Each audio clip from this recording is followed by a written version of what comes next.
Hello everybody. Today we are going to continue with our discussion on design of adders. So let's first summarize what we have done in previous lecture. In previous lecture, top of it we have seen how to design an n-bit adder using ripple carry technique as well as a faster design using carry look ahead adder. So this was done at top level, but on a side perspective we have also observed during the previous lecture that how boolean equations were formed. We have seen to create boolean equations we have created truth table, and secondly we have analyzed the circuit and we have created boolean expression based on the functionality whatever we have observed. We have also created Boolean expression using the recursive technique where we were replacing one particular variable with the other variable. So these are the various methods that we would be generating Boolean equations so that we can design a Boolean logic or a Boolean system. So this is one question which have been carrying forward from last many lectures, that how do we create input for a boolean for a digital logic. So these boolean equations essentially came from the functionality or the behavior.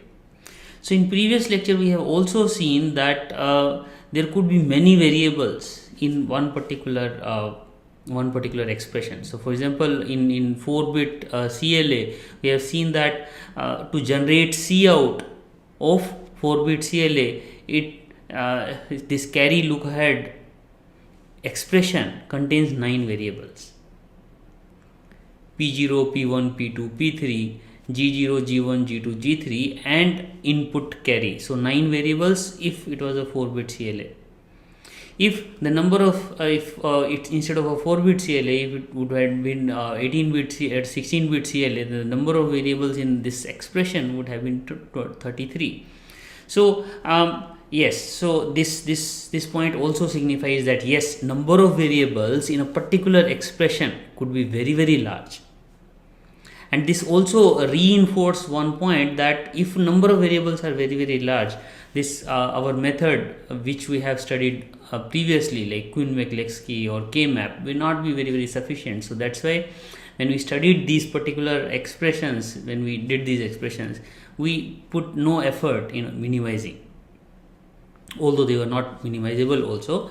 That's a side effect, but a side point. But yes, we put from our side also, we have not put any effort to minimize, to use K-maps or Quine-McLeskey method, because if we had used, then it would have taken exponential amount of time.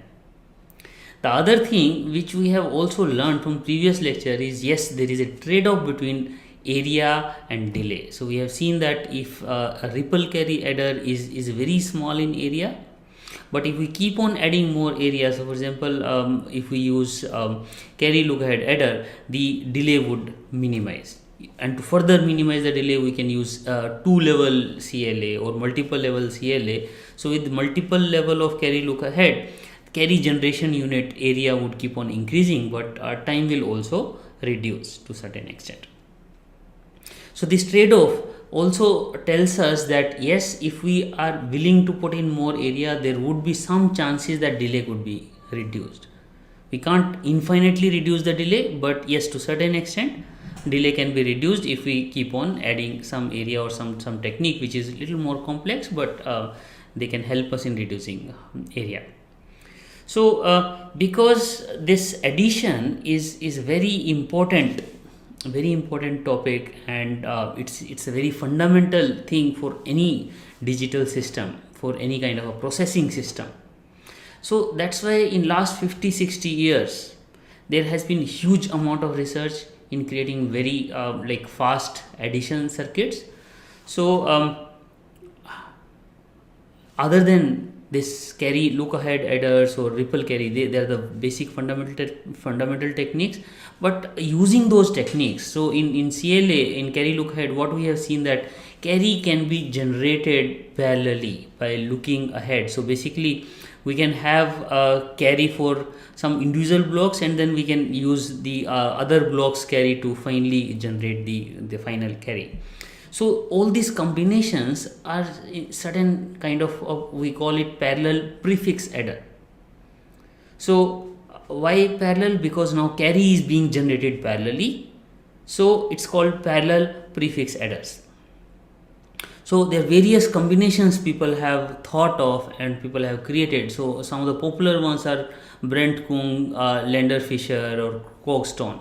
Ling adders are also sort of parallel prefix adders.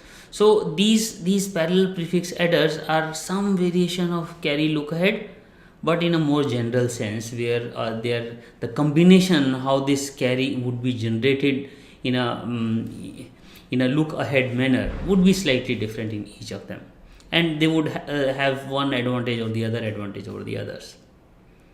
So other than that, there are also many other type of fast adders which have evolved during last half a century. Carry select adders, carry skip adders, carry save adders, and we can also create hybrid of all of them. So let's say we can use for 4-bit we use CLA, and for rest of them we use carry select adder or carry skip adder. So all those combinations are also there. So in this lecture we are not going to talk about all different all these options, but we will focus on these two special ones, carry select adders and carry save adders. So why we are selecting these two? This carry select adder will be using some different functionality, and that functionality, that type of optimization, we can think of applying somewhere else also if it is required. So the idea is to know what kind of digital techniques or digital optimizations we can apply given certain circumstances. And carry save adder is a fast adder, not for two operands, but for a very special case. But it's important to know that particular scenario. So let's first understand what carry select adder is. This carry select adder, the idea is that the problem there is that we don't know, in any particular adder we don't know what would be the carry in, and because we don't know carry in, that is the major problem, and because of that we can't compute what would be the carry out. So what carry select adder do, that instead of knowing what would be the carry value, it assumes, it compute the sum. So here it computes the sum assuming that carry is 0. So this is a k bit adder where A is also k size, B is also of k size, and some 0 is produced based assuming that input carry is 0, and similarly C out 0 is produced, and it also compute the hardware is duplicated, so it will create two different instances of k bit adder. One which will take 0 as a carry in, another which will take 1 as a carry in, and so it will also produce, that's why some 0 as well as some 1. Some 0 means when carry was 0, C out 0 means when carry was 0, similarly some 1 when carry was 1, and C out 1 when carry is 1. So we have to note that this is completely a replicated circuit, so area is simply doubled, but not the delay of both of them would be same. Now why do we do computation, this duplicate computation? Because at the end what we can do is, as soon as we know when this C in is there, then we can see that okay, based on C in, if C in is 0, then it will select some 0. If C in is 1, then it will select 1.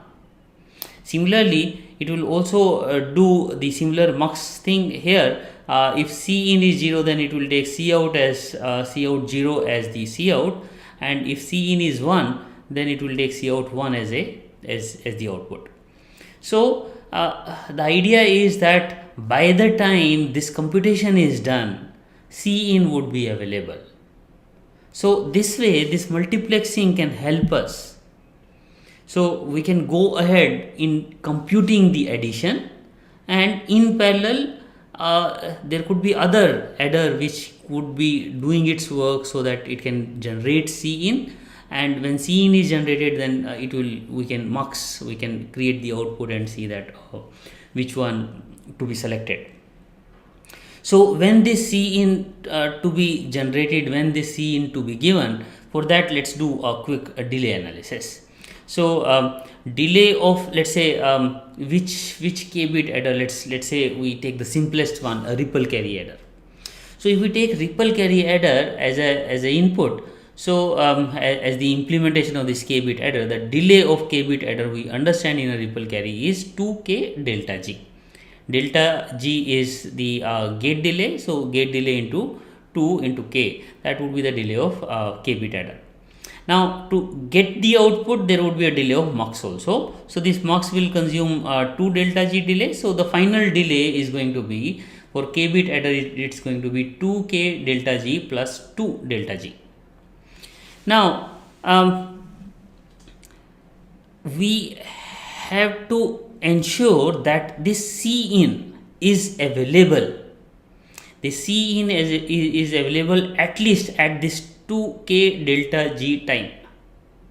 Okay, so if C in has to be available at 2k delta g time, so that means that the adder which is preceding this adder, so basically this is computing some k bits, the adder which is doing from where the C in is being computed, that should generate the C in, or C in as C in by the time this particular sum is available. So that should also take 2k plus 2k delta g time. And from this equation, it seems that, let's say, that particular adder is also using this carry select adder combination. So that means that should be k minus 1 bit adder.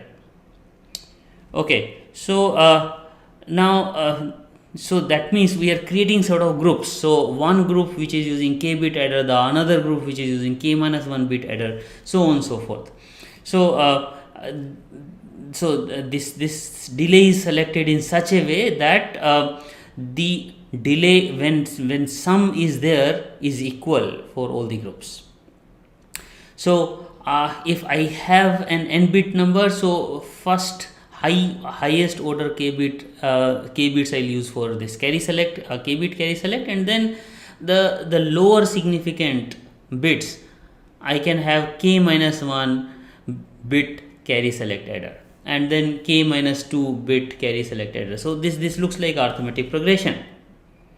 So that means I can create a arithmetic progression, and I create groups in such a way, and the overall thing, what I am ensuring that at a particular group, so for example at this, the sum as well as the C in from the previous group is computed at the same time. Similarly, sum at this particular group as well as carry in from the previous group are computed at the same time. So that's why it forms sort of an arithmetic progression. Okay, so if it is arithmetic progression, it also means that let's say if the total addition is for n bit, the largest k value would be equal to, or the largest value would be equal to ceiling of under root n. So let's say if n is 32, so that means the maximum value of k is going to be 6. So the total delay, maximum delay, will also depend on the largest value of k. That means 2 under root square n plus 2 would be the delay of this carry select adder. Now if n equal to 32, these are going to be the groups. So we have to start with 1, 1, then 2, then 3, then 4, then 5, then 6, then 7, and whatever remaining would be given to 3. Would be given and would be the last group. So this way, this particular type of adders, although it looks little orthodox, that we are doing computation twice, but it seems to be very effective, because by the time we are doing computation, some other guy is calculating, and whatever was our depending thing, so we were here dependent on C in. So this C in can be computed in parallel, and we are duplicating the hardware and doing it twice. So this is a very general optimization technique which can be used in designs. So basically in designs as well as in coding algorithms or wherever. So the idea is that if we are able to do two copies, like, and then finally choose that which one should we select, it can reduce the delay, but it is increasing our effort of design. It is also increasing the amount of area or cost also. Okay, but delay can be minimized. So let's take a very example from our assignment. So we don't know what kind of assignment professor is going to give, but we know that either he will give this assignment or that assignment. So we know the two options which he will give. So what we can do is we can parallelly work on both the options. As soon as professor will give the assignment, we can give him the answer. So this, and similarly in other many scenarios, wherever we don't know what our dependency is going to be, we can be prepared. But this be preparation can help only if the number of options are finite. So here the number of options were only 2. So either carry in could be 0, carry in could be 1. So if it is 2 or finite number of options, then we can still think of doing it in parallel. But if the it's not so, then we don't know. So this is also called speculation in some cases. Speculation means that we speculatively assume that if the output is going to be 0, then we can do this, and if output is going to be 1, then we can do this particular processing, and then when we came to know what is the output, based on that we can select our final output. Okay, so this was using unequal groups, but with equal groups also this particular algorithm is equally effective. Let's quickly see how equal groups carry select adder can be created.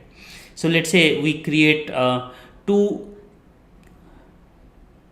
adders of like we divide the, let's say we are designing a 32-bit adder, we divide into two parts, 16-bit adder and 16-bit adder. So first 16-bit adder is a standard one, and we don't know how it is inside implemented. So whether it is CLA, whether it is carry select adder or carry skip adder or parallel prefix adder, we don't know. But let's assume that it is a 16-bit adder. The other one we are implementing, we are designing and implementing it using carry select adder. So that means there are two combinations of this 16-bit adder. One which is taking 0 as carry in, the other which is taking 1 as a carry in. The upper significant bits, upper 16 significant bits of the B is part of input here. Similarly, upper 16 bits of A are part of this input here, and we are adding both of them. We are getting sum 0, we are also getting sum. So when this C in would be available, the C in would be available only when this particular addition would finish. So this addition is the lower 16 bits of A and lower 16 bits of B. So as the C out would be available, that would be given as a C into this particular adder, and then we can decide what would be the sum, whether it is sum 0 or whether it is sum 1. Now if we see that whether this would be advantageous or not, it is certainly advantageous, because the delay of this particular 32-bit adder, what is the delay of this 32-bit adder is whatever is the delay of 16-bit adder plus delay of this mux. So the addition, this 16-bit addition and this 16-bit addition can be done in same amount of time.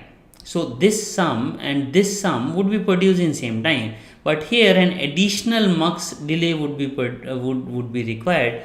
So the total time would be delay of 16-bit adder plus 2 delta G. So using this carry select adder, we are able to reduce the delay to half, approximately half. Now can we do it better? Yes. So this inside implementation of 16-bit adder is not defined here, so we can do the way we want. So in previous combination, when we were having unequal groups, we we thought of using only ripple carry adder because the size of each group was non-uniform. So one of the group was 7, then 6, then 5, then 4, then 3. So if the size of group is variable, then using some other effective adder like carry look ahead adder or carry parallel prefix adders will create some sort of a confusion. We are not sure when the delay would be, what delay would actually match the two parts. But here, if we are using carry select adders with equal size of groups of equal sizes, then lot of optimizations are possible. So one optimization is certainly this, that we can make sure that this 16-bit adder is a fast adder. The other possibility is that this particular technique of carry select adder we can hierarchically apply. So we can design this 16-bit adder again using carry select adder of 8-bit and 8-bit. And then again 8-bit carry select adder we can design using 4-bit carry select and 4-bit carry select. And the leaf level 4-bit carry select 4-bit adder we can implement using carry look ahead adder. So the only thing we have to ensure here that the two parts which we are implementing should have same delays to have the optimized results. So this way, this carry select adder can also lead to an overall delay of order of log n. Why order of log n? Because we can break them into 2 and then break them into 2 and then break them into 2. It is actually order of log n. It's not equal to log n because this 2 delta g delay would be there in every iteration. So for example, when we are creating this 16-bit adder using a carry select adder, then it would be a delay of 8-bit adder plus again 2 delta g. Okay, so still the order would be equal to order of log n. It's a very effective technique, and it's a very generic thing also which can be applied to different kind of circuits.